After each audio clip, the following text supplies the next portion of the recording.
All right, good afternoon, everyone. It's so good to be here this afternoon. And what we'll be talking about today is on fostering thriving startup ecosystem through partnerships and collaboration. Of course, the government has their role to play, the public sector and everyone, if we start to dissect the roles and statuses and everyone who needs to contribute to the economy, we can begin to, streamline who has what role to play. But we know that a startup is a very, very critical element within the economy that contributes to the development of that economy. We know also from what we have heard today that they are the source of innovation and also job creation. One thing that is also common to startups is that they go through a lot of challenges, and one of such is collaboration, right? Finding the right partners or leveraging on the right technology. But before we go into this conversation, I would really want, I think we start from you, Mr. Jude. Give us a bit of background into who you are, and why should the audience, why should they take whatever you'll be saying here very, very seriously? All right, thank you. Good afternoon, everybody. Honored and privileged to be here on this panel. Thanks to the organizers of the Innovation Summit. My name is Jude Adejuwon. I currently lead the HEI Innovation Practice at CcHub Limited, where in your the popular CcHub. The popular CcHub, the popular Silicon Valley, like some people like it. And there's a lot of work that we've done last 14 years, helping to support startups across, to a very large extent, 4 key verticals, which is the distribution, or talent, for example, is one. Fundraising, for example, is one. And of course, design. How do you design products? How do you design technology that you're building? So specifically, the impact for CcHub, I believe to a very large extent is obvious. But there's a lot of work that we've done supporting young people who want to build new technology solving critical problems. Specifically for my practice, which is the HEI Innovation Practice, HEI stands for Higher Education Institutions, and I'll be speaking to that as we have this conversation on this panel. It's largely focused on how do we foster a culture of innovation within higher education institutions. How do we get our universities, polytechnics, colleges of education, research institutes to be a hub that can support innovators, like innovation hubs and accelerator hubs do. But much more importantly is also how do we build a culture of partnership within the entire innovation ecosystem. Because at the core of innovation is knowledge creation. Yeah. If you have new knowledge or new technology, then you're innovating across a problem. And if there's any place in any society where knowledge creation is happening, it is the universities, it's the higher education institutions where the research is going on. Which is also like majority of what I'll be talking about today around partnerships, building new technology, and building advantage for your startup. Yeah, thank you very much. Over to you, Dr. Victor. Okay. I know I did a bit of research into what you do because I really wanted to put a bit of context into this conversation. And I know that if there's anything that is very, very common amongst every one of us on this table, is the fact that we work a lot with the younger generations. Are passionate about what you do. Thank you. And let me thank the organizer for inviting me and for putting up this together. I've been with this Innovation Summit I've been part of them for the past 6 years, I think. And I've seen how it's evolving, and those to the organizers for what they have been doing. You can clap for them, please. It's a lot of work. So I know what it takes to organize it and to keep doing it. Consistency is not something you see everywhere. As a student, so I understand. And what happened, I did internship somewhere. And after my internship, I saw that this thing, I could do it as well. And I started I started an IT firm in Ibadan then. And when I finished school, I got a space, I continued. So what made me to stop was I had to travel for PhD. So At the time, I had to leave. And you know, Nigerian business, you can. Then it was very hard for you to say you commit something to somebody and you leave it, send 1,000 naira tomorrow, send 1,000 naira tomorrow, and trade on what you are doing. So I had to stop. Back, I went into academia, into lecturing, University of Lagos, in the faculty in computer science. And all young minds, a bit not having purpose, were directed. And some with the belief, I remember very well, the first battle I fought was hard work matters and it pays. So some with the belief that it's not what you put in, is who you know, or if you know your way, all those kind of things. So it started from there. And the vision to empower young people started from there. And eventually I became the director of ICT for the whole university. Then after that, I became the pioneer director for the NISDA IT Hub on campus. So we started the structure from scratch. And trying to see, I sit in a university where about 60,000 students. That's what, about 60,000 talents. Yeah. And every time people are saying looking for a job, and some of these guys, they can actually do better than that. Yeah. So we began to see that how can we nurture them, build them, and even not just make them to become tech leaders on their own right. And actually for 4 or 5 years we've been doing that. And I see some of them doing fantastically well. So I see that it's about value and helping people discover their purpose and see that they can actually create things and more importantly, create an environment for them to do that. Once the environment and everything the environment is doing in them is to spark curiosity, you see their creativity coming out. Yeah. Amazing. All right, so can we meet you? Aside from working with younger people, I know you work with a lot of startups. I was unable to attend the last event with Trade Lender, but they're also one of the people that I work with. But I had a little sneak into the conversation that you had that time. So I know that if many startups that I know are present here decide to sit down with you on a table, you have a million things to open to them as secrets to how they can thrive, especially as Nigerians, and how they can partner with government. So can we know what role do you play in engaging, being that agency that helps startups within the ecosystem in Nigeria here to help them thrive? And how has your background affected your activity within this contest? Okay. Thank you. Let me just use the mic. Okay. Thank you very much. And also thank you to the organizers of this summit. My name is Hakeem Onasanya, and I lead the startups, also called Lagos Innovates team at LSETF. And what we do is, I think you've correctly described it, which is supporting the ecosystem. And for us, the ecosystem is not just the startups.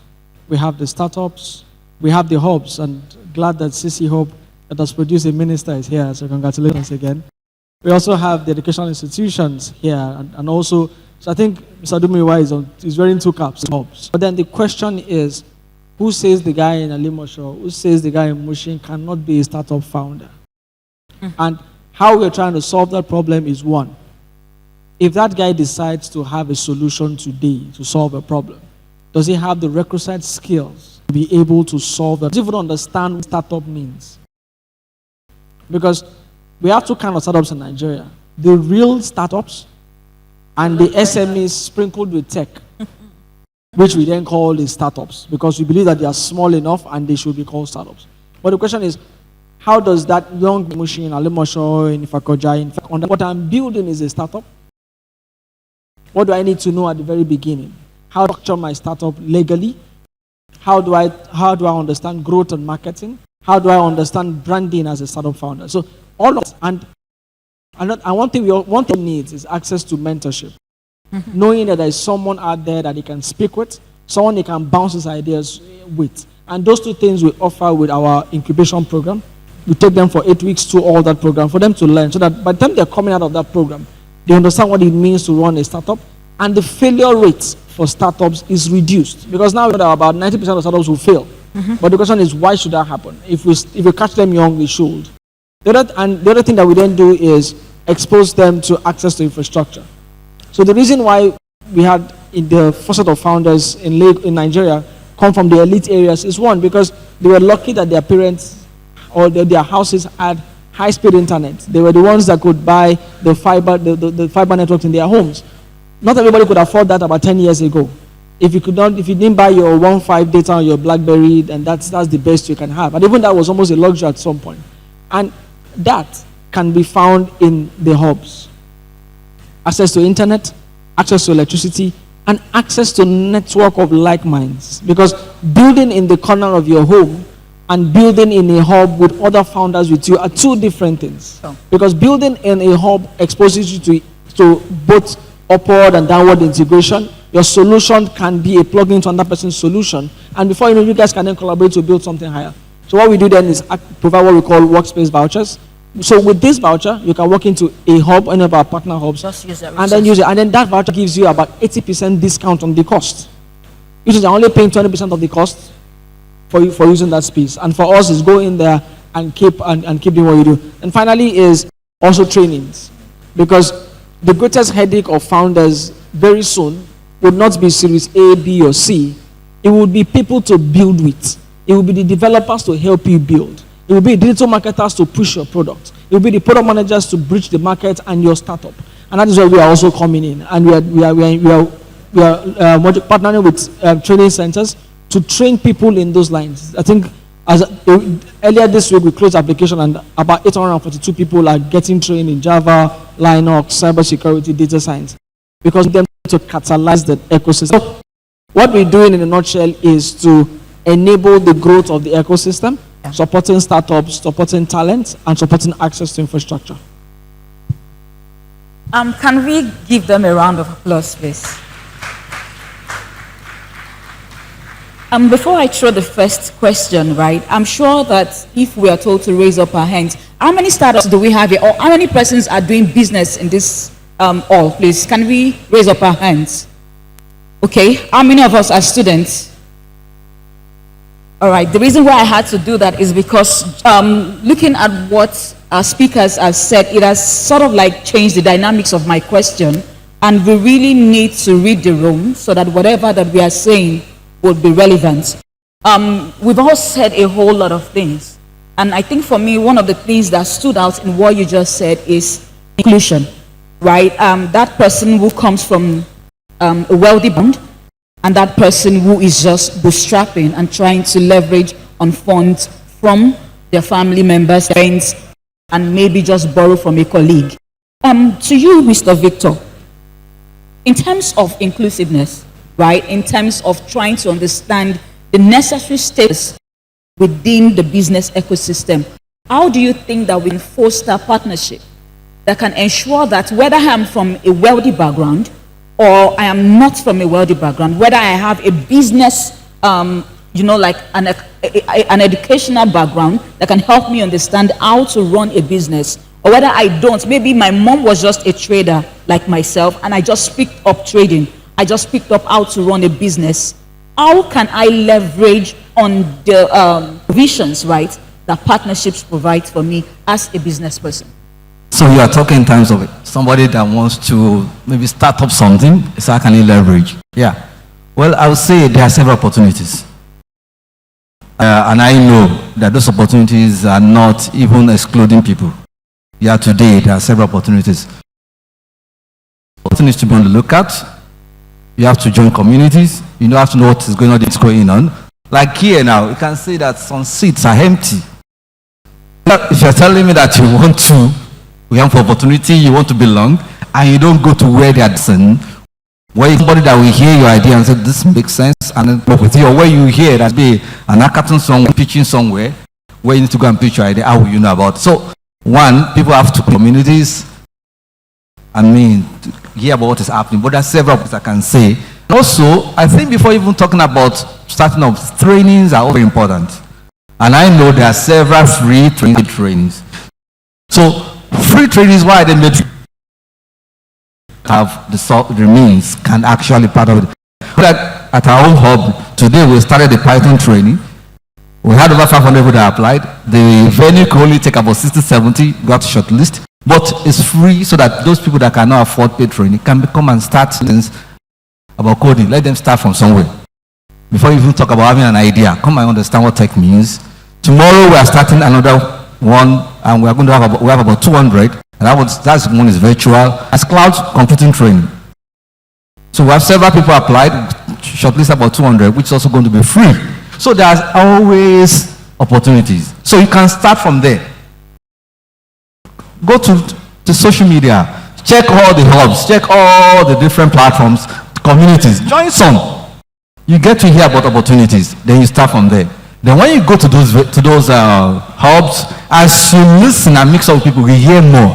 I remember some people we trained last year, and we also have a co-working space. So during time of interaction, somebody comes to the co-working, got one of them, a junior engineer, who just trained the person during the ASU strike, and that was what gave him a job. So you can't just stay somewhere in your house and expect them to come and meet today. So you need to belong to community. You need to kind of follow some of the hubs that are making waves. Even the ones that are just coming up, try to maybe get information, and that's where you start from, and you keep growing. Yep. All right, thank you very much. So one of the major problems that we have is the issue of trust, right? I have a business idea, and we all have ops that we run. Then, how do you trust? I think I would want the Jude to answer that question. How do you establish trust in order to be able to encourage collaboration between ops and then startups who need your help, need your resources, they need your technology, they need your network. But then, how do you establish trust in order to encourage them to warm up to the missions that all these ops find out there? How do we encourage that amongst them?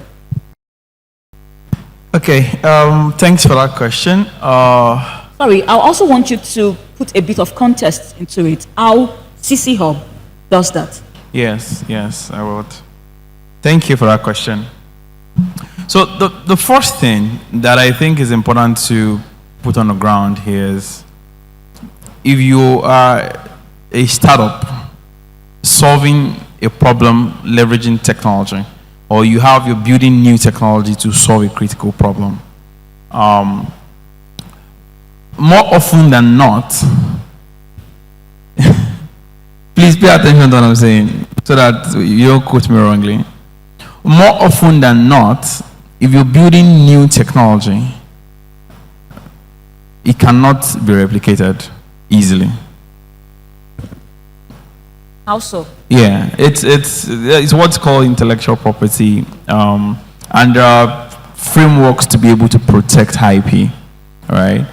And maybe I should do a little diversion. One of the things that I'm always advocating, especially with because in our ecosystem in Nigeria, we've done so well, but this is still day one, right? If you compare the Nigerian ecosystem to maybe the Boulder, not even San Francisco, just Boulder in the US, it's rich, right? So we're still at day one in the entire innovation ecosystem, and what makes you stand out as a startup is that you have intellectual property assets, new technology, you've done your research, you've built over the time in tackling a critical problem within this space. More often than not, that cannot be replicated easily, all right? In instances where you have this kind of solution and this kind of technology, then the legal thing to do, or the immediate thing to do, is to protect your intellectual property, all right? You can file patents if you have patents, you can file trademarks, and I believe your agency in Nigeria is called Nithub, and the Patents and Designs Registry under the Ministry of Trade. These are not just, so if you have an idea, it's not just that, this idea just came and I'm just going to open it up and go to a hub and start building, which is why I said that. I started with what I said, was you built new technology, you've done research, you've come up with your engineers, now you have a product, an MVP that you're pursuing. Or go ahead and don't wait to have a full product before you now say, let me go and do high protection. All right? The first time to talk to your lawyers or to IP experts when you're building a product is when you have the first prototype and you've tested that. Like by the time you're thinking, because filing IP documentation actually also takes time, and it requires expertise that majority of startup founders, even the advanced startups today in Nigeria, don't have. Right? So if you're building something, if you're building anything, you already have a prototype, even if it's a low-fi prototype, right? Already start reaching out to people who are IP experts who can help you protect that. In Co-Creation Hub, like I already mentioned earlier, the practice I lead there's a lot of work that we're doing around research, working with universities. Dr. Victor here has been really very supportive. We're working with University of Lagos as well and some of the students there. And immediately we identify and say, this guy or this team of people or students or researchers, at times even PhD students, are working on something brilliant. We already kickstart that patent protection process for them, right? To say, okay, because patent support is also, if you talk to any investor, for example, if you have two startups who say, I'm working with farmers to help them increase agricultural productivity, and the other one to also says, I'm working with farmers to help them improve agricultural productivity. If one says, well, we already have patents filed for the solution that we have, and the other one just say, come and look at our app on Google Store, you can be sure that the investor will pay more attention to the guy with the IP, right? Even if in the end, maybe the guy who has an app on App Store is already building something that is much better than the guy who already has patents filed. So for startups and students, innovators, and innovators in the building, the first thing to think about is once you are thinking about an idea or you have your team, you're working on a critical problem, your low-fi prototype, already have prototype experts. Well, there's no money, it's going to cost money, trust it as much as you think. Right? You can already start filing to register trademarks or I don't want names, I just want the reason. Trademarks, like the beginning process of filing, it doesn't cost much. When you're working with a hub, which is, I'm sorry for the time, when you're working within a hub, like, co-creation of, like, I already didn't support with lawyers on ground, on a retainer, innovators do this. Like which hub, you said you want to think about it. And when you share, you also just don't want to share, how should I put it now? You don't want to share the source of your product in a community, right? Most of the times, which is again has to go to communication skills. What are you building? What problem are you solving? How have you been able to solve it? How is it better than anything on the market? You and your engineers know exactly what code or what lines of code you're putting together or what new technology that you're advancing, and that's able to help you win that process. But one final thing I need to mention is that shouldn't, like the people who I'm trying to be careful with the words I choose now. I don't want someone to steal my idea to prevent you from collaborating with other people. You would be doing yourself and your team and the product that you're building a disservice. Because most of the time, innovation thrives in ideas. Four of us are just sitting down somewhere and working on this and working on, like, have you tried? How exactly have you guys working on solving this particular problem? And bam, a spark comes. And that's how innovation builds up. Yeah, thank you very much. You're almost diving into how do you come up with innovative ideas. You talk about brainstorming. You're talking about sitting on the table with people and then, just dropping that idea around about. So this brings me to the last question to you.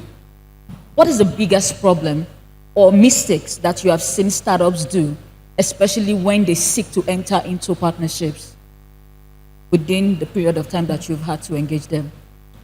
What do you mean by enter into partnerships? Like, we're talking about collaboration. Now I'm even taking it beyond leveraging the resources that hubs have. So now let me put a bit of context. Like I said, I have a business development agency, and what we do on the business development arm is that we help African tech businesses to leverage on partnerships with other businesses, especially if they want to enter into new markets, or maybe they're seeking to just expand their reach. So now, one of the reasons why we decided to include that into our service, because of many of the mistakes that we have seen startups not doing due diligence and all of that. But then aside from not doing due diligence, what are the biggest mistakes that you have seen or that you believe that startups can make if they do not do the necessary thing? Okay, thank you very much. I think running a startup is basically going into your house when the light is off and trying to ensure that you sit down on your chair without falling down. The more times you enter that room when the light is off, the better it is for you. The first time in that room, you're clearly going to hit your leg on something, or you're even going to fall. So there is no, for first-time founders, the more mistakes you make, it means you're doing something right. It means that you are rapidly iterating.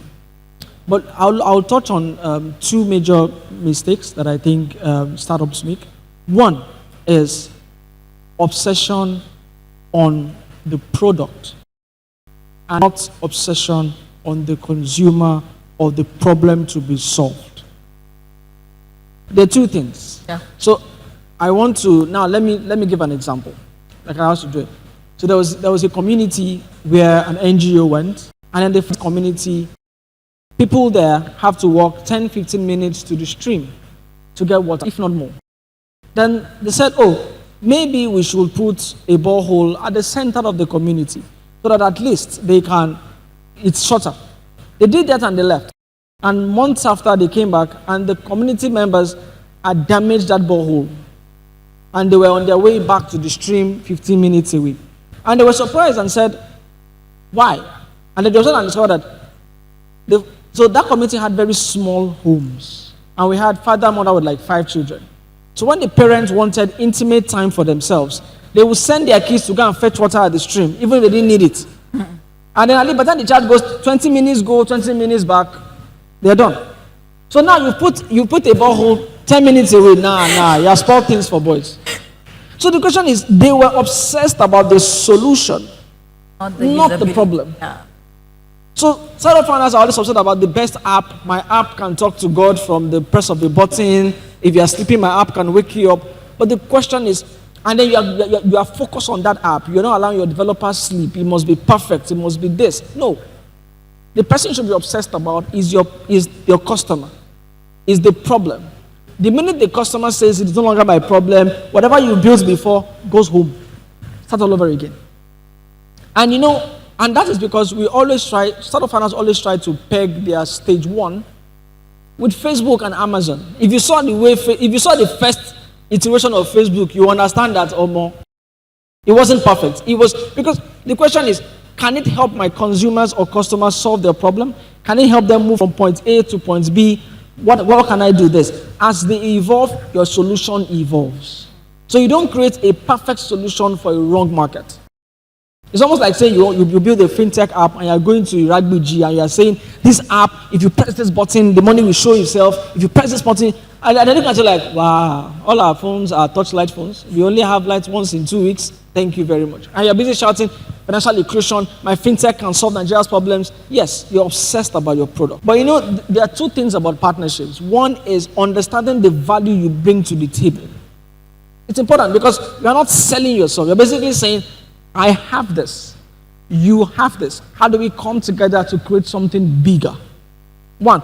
The second thing is being empathic with partnerships. It is never about you alone. Nobody's going to come to the table with you if they don't feel that you have their goal in mind. Let me give an example. I would not go to CcHub to go and sit down there if I don't feel that CcHub wants me to grow. As long as I can establish that CcHub has everything they need me to grow, then I'm basically saying, let's sit down on the table, let's discuss. The question is, they might have more to gain from you when you blow, but at least that empathy is there. And two, the startup also into that partnership understands the value I am bringing. Because if you carry if you don't understand the kind of value you are bringing, you most likely will go to the wrong market. If you take a Tesla to Igondo and say you want to sell it, they will price it, and when they are done, they will butcher it. And someone will basically say, Tesla battery here, Tesla door here, because the value is not there. Take that same Tesla to some big boys in the Ikoyi, and they will sit there and say, first have a bottle of wine. What you brought is a good thing. So the two mistakes again is one, obsession about the solution, about your product, about your app.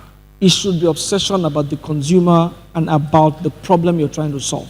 Two is going into a partnership. Two things: understand the value you bring to the table. No matter how small it is something that you have. And two is, do not be selfish. Be empathic and ask yourself, what does the other man stand to gain? And that is why people say politicians are greatest human beings. They know what you want to hear and they tell you what you want to hear. They are empathic. What they want to say, they keep it to their minds. But they are very empathic because they know what you need to hear for us to work together. Thank you. Yeah, thank you very, very much. All right. Okay. I actually thought that we were going to. Is it possible for us to have just one question? Do we have someone who has a question for our panelists? Just one. Okay, please help me give it to the lady at the back. While she's being given the mic, I think one thing we can all agree to is that very foundational to going into any partnership is mutual benefits, right? And also you really, really understanding if this product I have, does it have a market that needs it? You know, before you run up to say you want to scale, you must find an MVP, or you have also a minimum viable segment, people who need your product and who are ready to run after it. Thank you very much. I want to add though. Well, Okay, so Let's get the question. let's get a question. Hi, good afternoon, everyone. Hi. My name is Alabi Omolade, and I'm currently the president of Technology Education Students Unilag, Faculty of Education.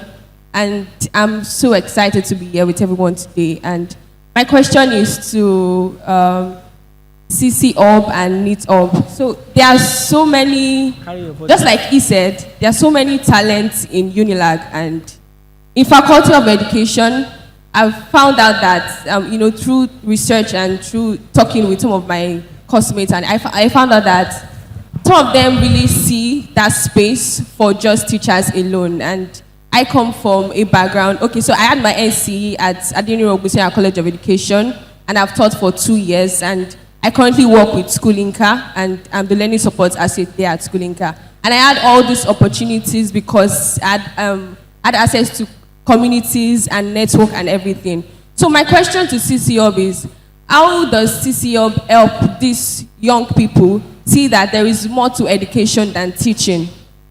And then how does Nithub, because I've heard about Nithub before, and I've been really, really looking forward to joining Nithub, especially this semester as regarding my work. And I know that it's just for tech enthusiasts alone, those are into project management, devs, front developers. And I know that there's a little bit of tech in education. I mean, looking at curriculum developers, instructional designers. I mean, we even need tech for project managers in education also. So how does Nithub help in bridging this gap? Thank you. And we are really looking forward to collaborating with CcHub, Nithub, and everybody. Thank you very much. Yeah, thank you very much. So let's start with CcHub. yes, I think that's a perfect question. I like the smile that I'm seeing from both. Yeah. First of all, so what's your name? Omolara. Omolade. Okay. Open invitation to come to CcHub Montgomery Road number 8. We have a teacher's lounge. It is dedicated solely to education technology. And it's been running in CcHub, which is our second building in Yaba, for more than 2 years now. The practice I lead, we actually also have what we call an Education Technology Center of Excellence in Taisholari University of Education. We've been running it for 4 years. And it is largely just focused on how do we work with young students like yourself who are within the education space to understand the role that innovation plays, the role that technology plays with education, and begin to see themselves as problem solvers and innovators within that education sector. As I speak to you now, we're organizing innovation challenges in that EdTech COE, where students like yourself, education students across not just even technology education, biology education, whatever kind of education that you think, to be able to solve problems and prefer solutions using design thinking approaches or even human-centered design. So you said there's a little part of education that requires technology. No, there's a lot of technology in education. And I think that basically just answers your question. But before I leave, I just also wanted to add to Mr. Hakeem's point. If you're a startup here, one of the easiest points of collaboration that can really help you build your product, right, are universities. And maybe one of the reasons I was even thinking, I'm even glad I'm able to speak here, is to basically begin to open that perception of, at the core of, like I said earlier when I started, at the core of a startup that is really doing well is proprietary technology, right? And like Mr. also said, putting that at the center of the solution that you're building. And there's no way you do that without research, without user research, customer research. This is what universities do for free, right? There is no faculty in any university, even if they pretend not to be doing it, that is not doing any one form of research or the other. So if you're working in agriculture, you're trying to build a solution for smallholder farmers using IoT, there's somebody somewhere who's using a PhD in IoT technology for agriculture. And when you begin to work with those people, then you get into the market with a proprietary technology that not just anybody has. Instead of just saying, like, there are 17 startups here, all of them are building a marketplace for farmers, and all of them just have apps. Done. Right? So the easiest and the point of collaboration for startups really is beginning to see how can we do collaborations with universities, departments, faculties on the sector that we're working on to be able to help us build the product or design the solution that we have so that it gives us an edge. And you can be sure that intellectual property at that level, it can be protected. You have investors who are now coming and saying, well, if you guys already have IP, you have a professor on your R&D team, you have the solution that works. Let's see how much money we can give you to be able to scale this up.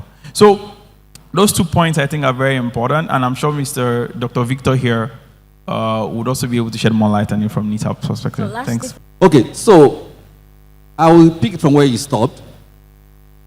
And I like what you said, because it's difficult when we preach it to people. When you say you are doing you can start business. That's what a lot of people are doing in Nigeria. They're saying they're doing startup. They are doing businesses. You can do business. But when you say startup, you must have found a gap. That is a problem.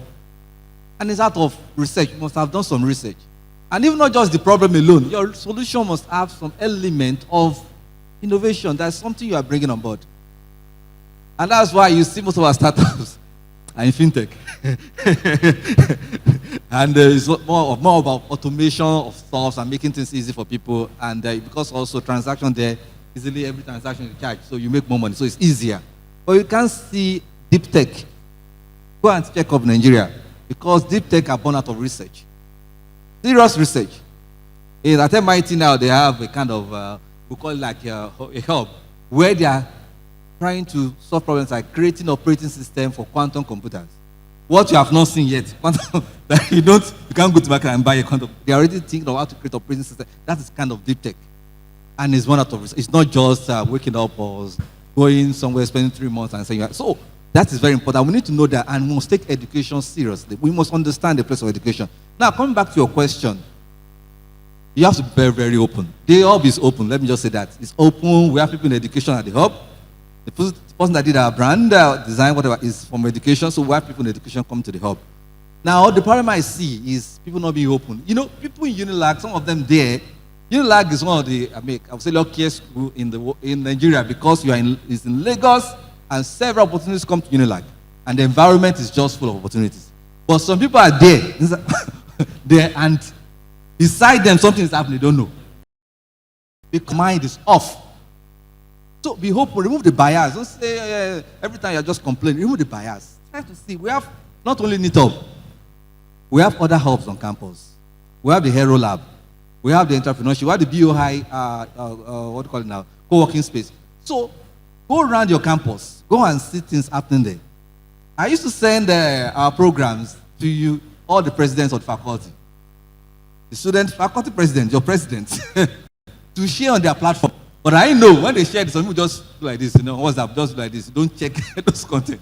So you need to open your mind and see opportunities are there everywhere. Now, next week, Wednesday, we have been working with the CcHub on the Uni Innovator project and with GIZ for the past few weeks. Next Wednesday, there's going to be a presentation, a demo day at CcHub. The flyer is out there, we'll send it out. So if you don't apply to be there and you don't go there, how will you know what is happening? So you need to open up your mind and try to see the opportunities around you. And I think when you come to campus, come and meet us, they will also guide your education aspect. And there's several things you can do, and they will guide you. Thank you. Let me just do 30 seconds, please. This is also an open invitation. If you're a startup working in healthcare, agriculture, what Dr. Victor said, 11th of October, there's a demo day featuring students like Omolade there who've built innovative stuff in healthcare, agriculture, circular economy, and they're going to be pitching these innovations. It's an open invitation, going to be at CcHub at Montgomery. That's also where the teachers' lounge is. So I'm sure these are mind-blowing opportunities. I can go on and on. Someone is building an alternative device that can be used for breast cancer care, and it's just doing masters in University of Ibadan. Right? There are students who are building blockchain solutions to be able to map medical records outside of hospitals and pharmacies. And they are students, undergraduates, master students, postgraduate students. So, it's an invitation again for you guys to come around and hopefully that can spark something. Thank you. Thank you very much. For the sake of our time, like every other session, please feel free to put your questions together and drop it on the social media platforms. You're sure that all of your questions will be answered. Thank you so much, everyone, for having us.